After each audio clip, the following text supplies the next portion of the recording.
Entonces, volviendo al ejemplo de vamos a ver, de la configuración compleja. Entonces, y siguiendo los pasos del procedimiento de numeración, primero la nomenclatura para determinar cuándo un componente está funcionando y cuándo no está funcionando. Entonces habíamos dicho que, por ejemplo, para A, cuando funciona se llama A y cuando no funciona se llama 1 menos A. Entonces, si vemos las columnas de la tabla que está a la izquierda, vemos que para cada una de las filas representa los posibles escenarios, que es el segundo paso, identificar las 2 a la m trayectorias. 2 a la m trayectorias quiere decir que 2 a la 5, entonces tenemos un total de 32 trayectorias que se tienen que diseñar para ejercer este, este procedimiento o este sistema, o que se deben de todas las posibles rutas. Ahora, una vez que identificamos a las 2 a la m trayectorias, tenemos que comenzar a identificar cuáles son las trayectorias donde el sistema sí funciona. Y es aquí donde vamos a ejercer o vamos a hacer el procedimiento un poco más rápido. O lo vamos a ver un poco más en detalle.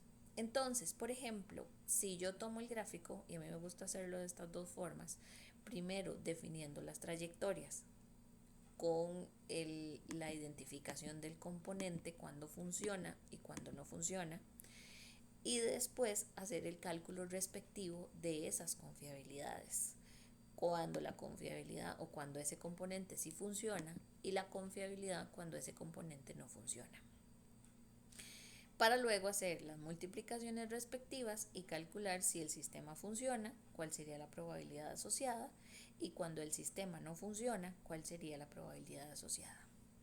Entonces vamos a empezar porque entonces vamos con la primera, por ejemplo. ¿Qué pasa si todos los componentes del sistema funcionan? Y acá un poco para no trabajar con la descomposición ni meternos en el otro procedimiento que vimos anteriormente, lo que se hace eh, con las confiabilidades es que se multiplican entre sí. Entonces, vamos para la primera trayectoria. A funciona, B funciona, C funciona, D funciona, E funciona, por lo tanto el sistema funciona.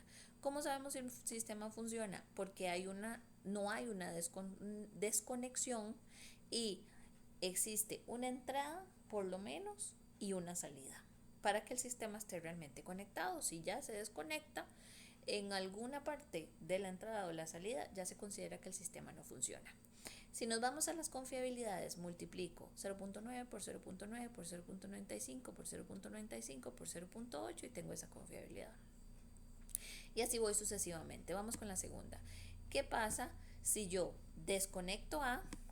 Y muchas veces lo hago así, por eso estaban estos cuadritos acá, porque yo lo que hago es tapo a la A como si no estuviera, está desconectado, y digo, ¿qué pasa si A no funciona? Entonces, el sistema puede arrancar y se puede ir por B, pasar por E, salir por C y sale. O podría ingresar por B, continuar en D y salir por D. Entonces el sistema, a final de cuentas, sí funciona. Me gusta hacerlo así un poco ordenado porque este primer grupo de de 5 trayectorias, lo que está mostrando es cuando un solo componente no está funcionando. Entonces ya lo hice con A, ahora lo hago con B, que es muy similar, lo hago con C, lo hago con D y lo hago con E. Esas son las primeras, bueno, en este caso sí, ya vimos la primera y las otras 6 trayectorias. Las 5 en donde tengo que el componente no funciona.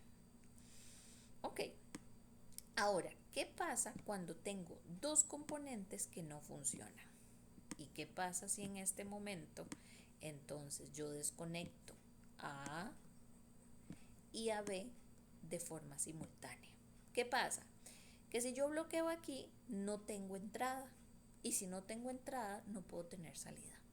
Entonces, cuando no funciona A, y tanto C, D y E parece que sí funcionan, el sistema no va a funcionar. Y si el sistema no funciona, la confiabilidad que le vamos a asignar es de 0. Porque no tengo una entrada.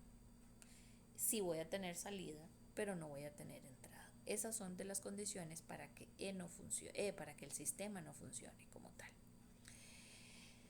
¿Qué pasa? Vamos con la siguiente. ¿Qué pasa si desconecto A y C? Tengo entrada. Puede entrar por B, puede continuar por E, puede salir por D y sale por la D. Puede entrar por B, continuar en la D y salir. Entonces aquí tengo una condición donde el sistema sí funciona al desconectar a A y al desconectar a C. Vamos a ver otra condición donde no funcione. Otra condición donde no funcione es si yo desconecto en forma simultánea, tal como pasó con A y B. Si yo desconecto C y D, porque tengo entrada por A y por B, se conectan a E, pero no tienen de dónde salir en el sistema. Está taqueado, está parado, está desconectado. Entonces esta condición es para que el sistema no funcione.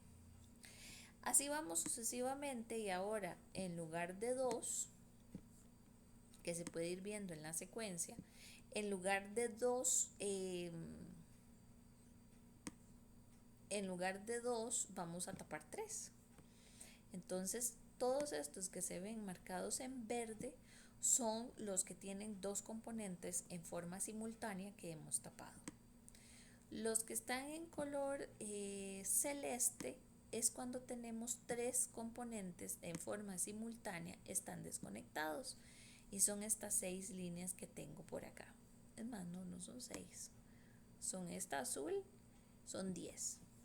Todos los posibles escenarios donde puedo tener 3 componentes desconectados. Por ejemplo, entonces aquí vamos a encontrar más posibilidades de tener fallos. Lo vemos acá.